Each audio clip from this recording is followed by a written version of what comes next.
নমস্কার, Olympic YouTube চ্যানেলে কৃষ্ণলীলার ধারাবাহিক পর্বে আপনাদের স্বাগত জানাই। আজকের পর্ব গোপীদের কাছে শ্রীকৃষ্ণের বার্তা, পর্ব 6। চ্যানেলে যারা নতুন তাদের অনুরোধ জানাবো চ্যানেলটি সাবস্ক্রাইব করে কৃষ্ণলীলার ধারাবাহিক পর্বগুলি শ্রবণ করুন। আসুন আজকের পর্ব শুরু করি।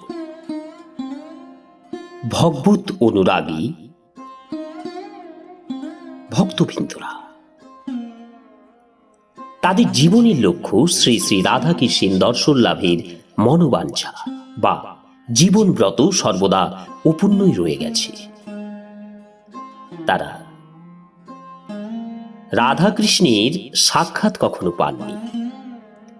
রাসলীলার সময় যেসব গোপীরা রাসনৃত্যে শ্রীকৃষ্ণের সঙ্গে যোগদান করতে পারেননি, শুধু কৃষ্ণ চিন্তা করেই তারা তাদের দেহকে বিসর্জন দিয়েছিলেন। বিপ্রলম্ভভাবে কৃষ্ণ ভাবনার তন্ময়তাই শ্রীকৃষ্ণের চরণকমল প্রাপ্তির সর্বোত্তম পন্থা।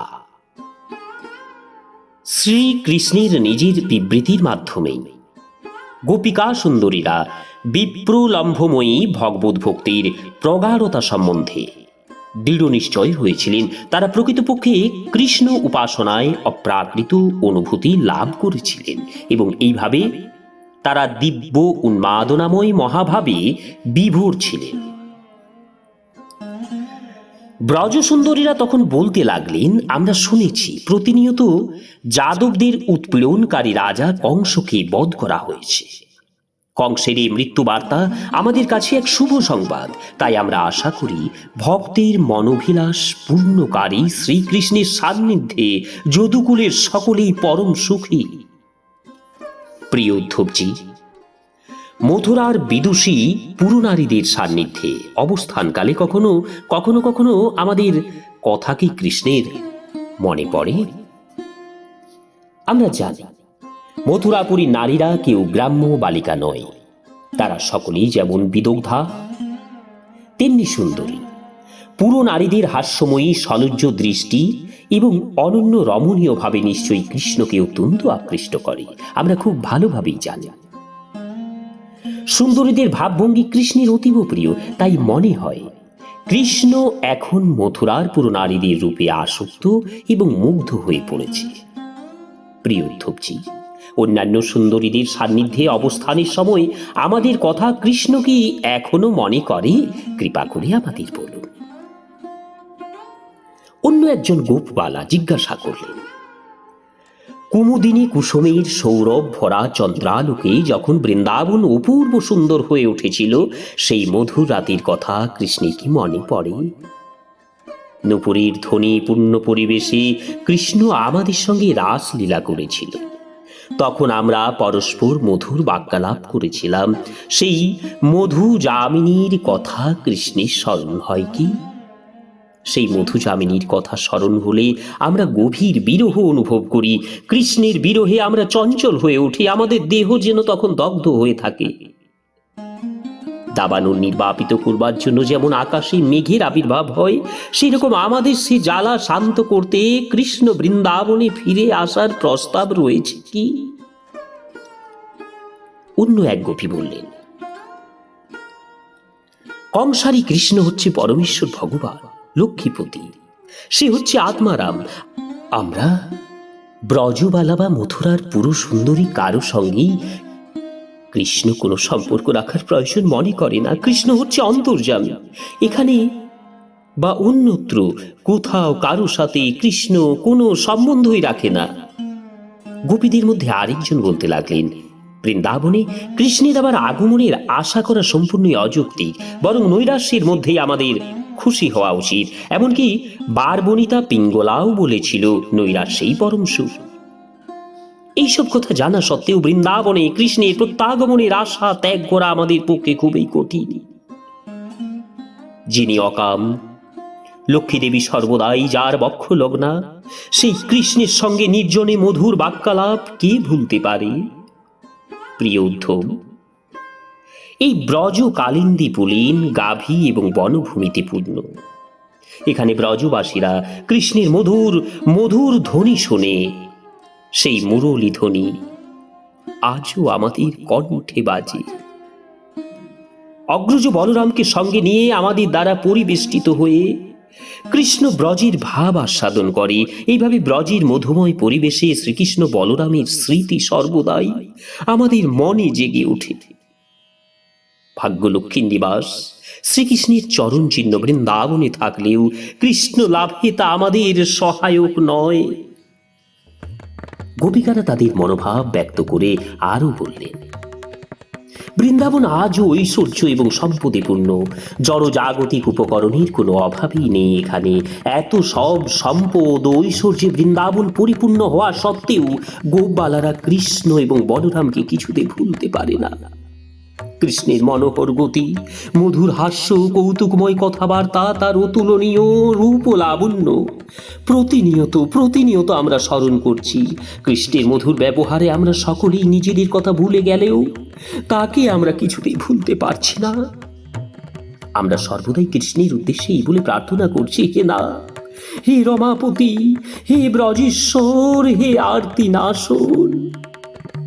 আমরা দুঃখ সাগরে নিমগ্ন হয়েছি, তাই কৃপা করে তুমি আমাদের বৃন্দাবনে ফিরে এসে আমাদের উদ্ধার করো কৃষ্ণ। কৃষ্ণ বিরহে গোপিকা সুন্দরীদের এই দিব্য উন্মাদনা উদ্ধব পুঙ্খানুপুঙ্খভাবে পরীক্ষা করলেন এবং শ্রীকৃষ্ণের দিব্য লীলাবিলাস সমূহ বারবার পুনরাবৃত্তি করাই সমীচীন বলে মনে করলেন। বিষয়ীরা জড় জগতে বিষয় বিষানলে সর্বদা দগ্ধ হচ্ছে, আর গোপিকারাও দিব্য কৃষ্ণ বিরহানলে দগ্ধ হচ্ছে। গোপীদের শ্রীকৃষ্ণের প্রতি কোপানল জড়জাগতিক বিষয়ানল থেকে সম্পূর্ণ ভিন্ন প্রকৃতির। গোপিকা এবং গোপীরা সর্বদাই কৃষ্ণ সান্নিধ্য কামনা করছে, আর বিষয়ীরা জড়জাগতিক ভোগ সুখ কামনা করছে। শ্রীল বিশ্বনাথ চক্রবর্তী ঠাকুর লিখেছেন, গোপ বালকেরা চক্ষু মুদিত করা মাত্র দাবানলের গ্রাস থেকে শ্রীকৃষ্ণ মুহূর্তেই তাদের জীবন রক্ষা করেন। তাই উদ্ধব গোপীদের উপদেশ দিলেন, কৃষ্ণ সান্নিধ্যের সূচনা থেকে গোপীরা চক্ষু মুদিত করে শ্রীকৃষ্ণের সকল লীলাসমূহ ধ্যান করলে তাদের কৃষ্ণ বিরহ তাপ প্রশমিত হবে। প্রকাশ্যে উদ্ধবের কাছে কৃষ্ণ লীলা কথা শ্রবণ করবার ফলে শ্রীকৃষ্ণ গোপীদের দৃষ্টিতে উদ্ভাসিত হতেন, আর অন্তর্দৃষ্টিতে গোপীরা মনে মনে এই কৃষ্ণ লীলাসমূহ স্মরণ করতেন। উদ্ধবের উপদেশ থেকে গোপীরা হৃদয়ঙ্গম করেছিলেন যে তারা কৃষ্ণ সান্নিধ্য থেকে বিচ্ছিন্ন নন। গোপীরা প্রতিনিয়ত যেমন কৃষ্ণ চিন্তায় মগ্ন থাকতেন, মথুরায় শ্রীকৃষ্ণও প্রতিক্ষণ গোপীদের চিন্তায় আবিষ্ট থাকতেন। শ্রীকৃষ্ণের বাণী ও উদ্ধবের উপদেশাবলী আসন্ন মৃত্যুর কবল থেকে গোপীদের উদ্ধার করেছিল। গোপীরা উদ্ধবের কৃপা আশীর্বাদ গ্রহণ করেছিলেন। কার্যত উদ্ধব গোপিকা সুন্দরীদের সদ্গুরুর ভূমিকা গ্রহণ করেছিলেন, আর গোপবালারাও উদ্ধবকে শ্রীকৃষ্ণের মতোই সাদরে উপাসনা করেছিলেন।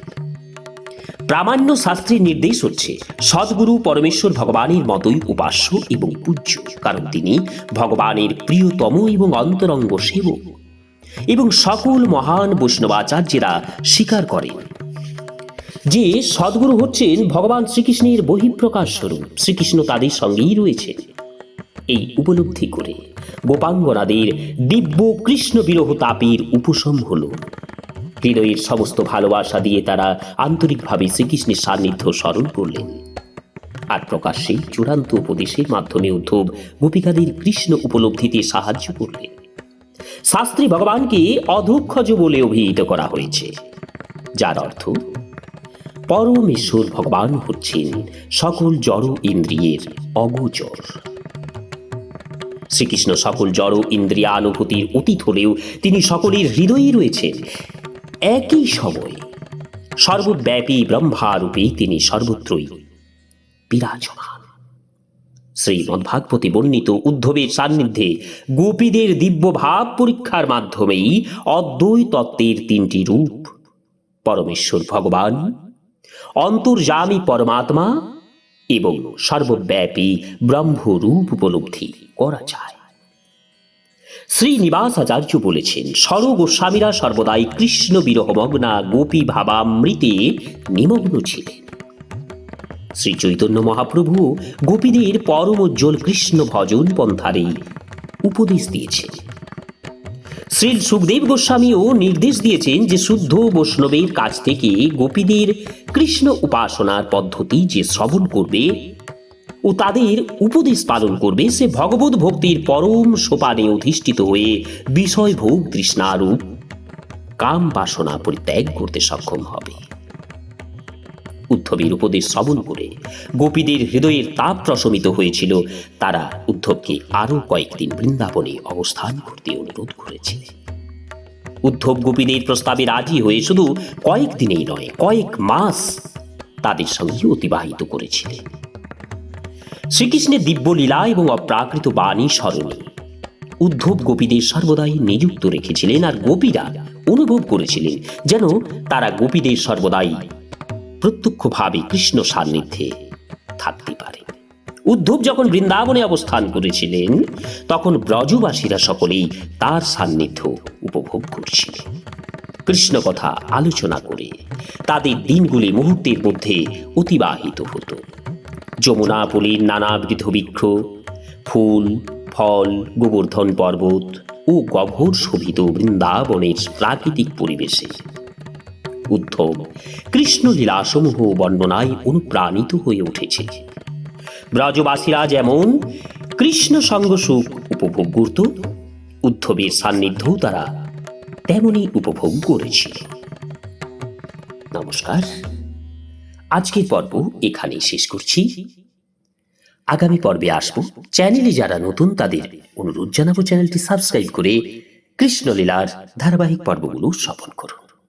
রাধে রাধে, হরে কৃষ্ণ।